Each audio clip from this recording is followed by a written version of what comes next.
Assalamualaikum warahmatullahi wabarakatuh. Perkenalkan, nama saya Uliana Fatika Sari, NIM 2022-11236, kelas 1E Manajemen.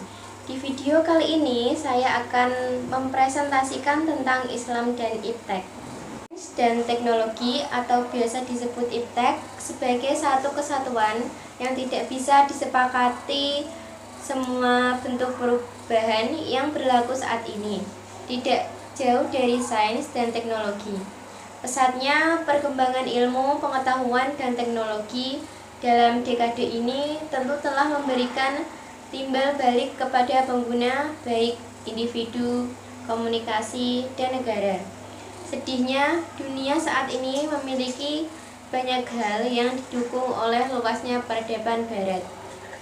Salah satu penyebabnya adalah sains dan teknologi yang telah memberikan kesejahteraan dan kenyamanan.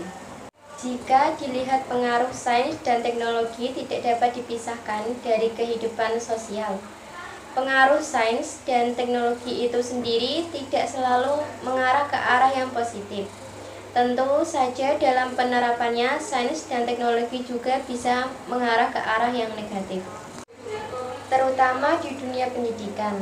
Tentu saja ambil dari sains dan teknologi, baik dalam bahan ajar atau metode yang digunakan namun tidak sedikit dari mereka yang memiliki perspektif yang sukses. Pendidikan Islam tidak mampu bersaing dengan kemajuan pesat ilmu pengetahuan dan teknologi.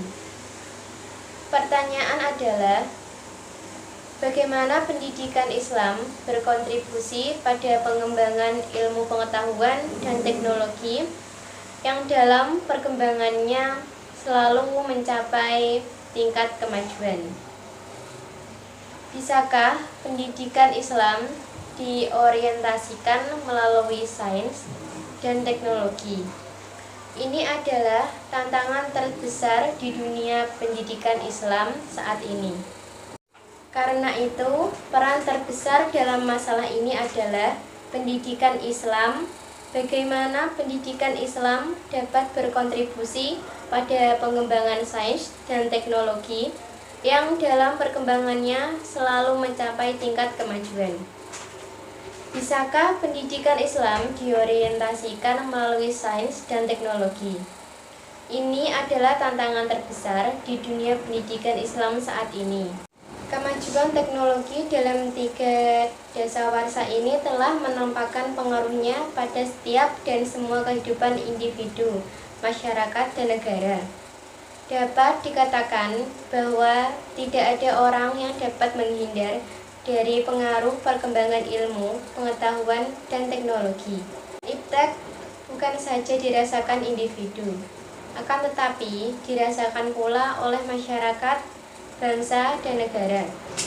Iptek modern tersebut membuat banyak orang mengagumi, kemudian meniru-niru dalam gaya hidup tanpa diseleksi terlebih dahulu terhadap segala dampak negatif di masa mendatang atau krisis multidimensional yang diakibatkan Islam tidak menghambat kemajuan ilmu, pengetahuan, dan teknologi juga. Tidak anti terhadap barang-barang produk teknologi, baik di masa lampau, sekarang maupun yang akan datang.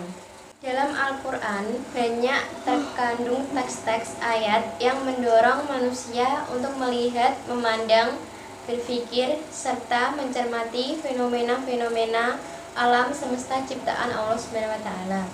Yang menarik untuk diselidiki, diteliti, dan dikembangkan, Al-Quran menantang manusia untuk menggunakan akal pikirnya seoptimal mungkin.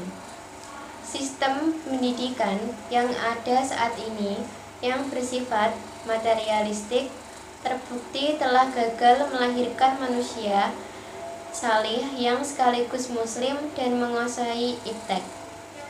Terdapat kesan yang sangat kuat bahwa pengembangan ilmu-ilmu kehidupan iptek adalah suatu hal berada di wilayah bebas nilai, sehingga sama sekali tak tersentuh oleh standar nilai agama Islam. Karena itu diperlukan reformasi, bahkan revolusi di bidang pendidikan. Bukan hanya pada level institusi, bahkan hingga menyentuh sisi filosofi dan ideologi pendidikan. Buku yang sedang pembaca Budiman pegang ini mencoba menjawab tantangan itu. Buku ini akan menjelaskan secara komprehensif gagasan pendidikan yang paradigmatik dalam perspektif Islam agar secara filosofis dan ideologis pendidikan yang ada dapat melaju pada arah yang benar sesuai dengan visi dan misi penciptaan manusia. Dan yang lebih urgen lagi, secara empiris memang benar-benar dapat diterapkan di tengah realitas masyarakat, bukan sekedar pemikiran yang mustahil diterapkan. Sekian presentasi dari saya.